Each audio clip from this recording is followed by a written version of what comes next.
হ্যাঁ আপা বল। কি রে, তোর যে কখন থেকে ফোন দিতাছি, ফোন ধরছ না কেন? আপু আজকে হোটেলে অনেক গেস্ট রে। উপহারটা তো পাঠাস নাই। মানে আমি তো আব্বারে সব টাকা পাঠাইছি। তোর কিছু লাগবে বল, আমি টাকা পাঠাই দিছি। আমার উপহার তো তুই, তোর লাগবে। কি যে কস? একটা করতে কাট তোরা চালাম।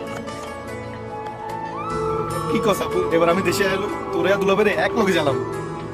কি রে, দেখি তো তুই কি কাঁদছিস? আরে না আপা, কি বাড়াইছে? আপা তোরে আজকে অনেক সুন্দর লাগতেছে রে।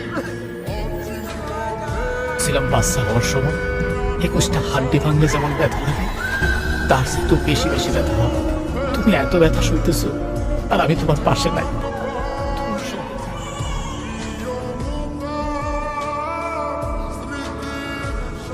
আমার তো ছুটি কনফার্ম হয়ে গেছে। ছুটি হয়ে গেছে?